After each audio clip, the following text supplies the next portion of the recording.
Hi, this is Pastor McLean, and today I want to give you an update about ministry things here at Holy Cross. First of all, as the economy begins to open and this initial phase of pandemic and quarantining is coming to a close, and restaurants are opening and stores are opening with lots of guidelines, I want to share with you our plan for worship in the near future. This coming Sunday is a Communion Sunday at both 9 o'clock and 11 o'clock from our parking lot. And encourage you to come through and worship in the same way. We'll be handing out individual cups through your window as you arrive in your parking spot. And starting this Sunday, if you want to bring a lawn chair and sort of tailgate from your car and worship, you're welcome to do that. And if you still want to stay inside with your windows closed, the FM transmitter will still be broadcasting for your radio inside. But starting on the 21st of June, we're going to worship at one service at 10 o'clock.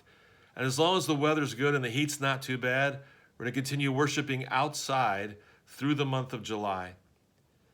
If the weather's bad or if it's too hot, we'll let you know every Friday what we're doing this coming Sunday in the weekly update.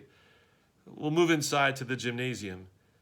And if it's bad weather and it's too hot, we're moving inside, you're welcome to join with us in the gymnasium on those days. We'll enter through the crossing door. There'll be hand sanitizer available. Temperatures will be taken. If you're not feeling well, please stay home. If you feel like you're at risk, you don't have to come into the building on those days.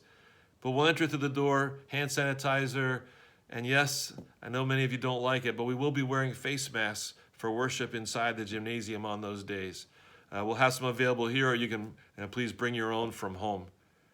We'll gather in the gymnasium then on those days inside, and we'll have chairs available as you enter, and you can sort of clump together as a family around the gymnasium floor, kind of social distancing as we worship together on those days. And then we'll exit through door 4, the crossing door, and then also through door 5 down by the parking lot. Throughout that period of time, the restrooms will continually be cleaned while we're here worshiping on those days. All these services, whether outside or inside, will continue to be live streamed for those of you who wish to stay home and don't want to risk sort of being here. And we can do effective worship then at home. The second thing I want to talk about is these issues within our country over the past couple of weeks. We decided we wanted to listen and learn well, so we brought Pastor Gregory Manning in last Sunday at 6:30 to do a Zoom class, a webinar. That's available online if you want to watch that still, if you haven't seen it yet. To give us a perspective of an LCMS African-American pastor who's an activist on these issues. This coming Sunday, we have another Zoom offering, another webinar class at 6:30 on Sunday night, this time with Reverend Dr. John Nunez. He's the president of Concordia University in New York City. And I'd encourage you to listen. I've heard John speak a number of times. He's going to bring more of a Jesus gospel focus to these things. He's going to talk about the impact of COVID and now these racial tensions on us as a church, and how do we respond? What do Christians do as followers of Jesus? Now, I know this is a politically charged conversation, and there are multiple opinions, and there are multiple perspectives. But I do believe it's critical for us to acknowledge that Jesus died to save all people of all nations, of all races, of all colors, of all languages. Then when Pentecost happened, the Spirit was released, and they spoke in other languages, that the gospel, the God's plan, was for everyone. In our nation, black people have had a disadvantage, and there are systemic racial issues that are part of our culture, part of the way things that have happened. And I'm inviting you to join with me and learn and listen. I've learned a lot over the past couple of weeks, studying and listening and learning about what the real issues are and where they come from. It's critical for us as a church, in our community, especially as it changes around us. How do I, as a Christian person, address these issues, speak to them wisely, be a part of the changes that are necessary that we can make? What changes should I be a part of? How should I get involved? What can I do?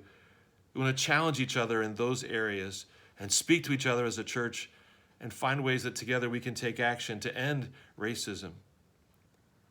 There's a CTCR document. It's on the LCMS website. It's the Commission on Theology and Church Relations. And it's about racism. And it's a well-done document from a biblical perspective about defining these terms of racism and prejudice, and then understanding what does the Scripture say about that. It's very clear in the Scriptures, it's not just about forgiving, but when you forgive someone, make things right. Jesus always had a way of confronting the hypocrisy of the religious elders and leaders of the day, the Pharisees and scribes, and reaching out to those who were less fortunate and establishing and bringing justice to people. God is always about justice throughout the scriptures. And James writes about how we should not show favoritism in the church. How do we reach out to all people at all times?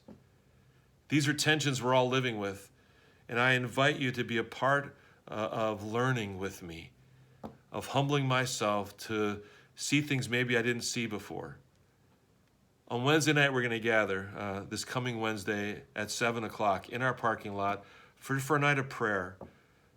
We'll pray for peace and for unity. We'll pray for all the people that are involved. We'll pray for the ministry of our congregation. We'll have some songs and we'll have some speakers to read scripture and read, and then we'll have some time for prayer. And I invite you to, if that's a meaningful step for you, to join us that night here in our parking lot.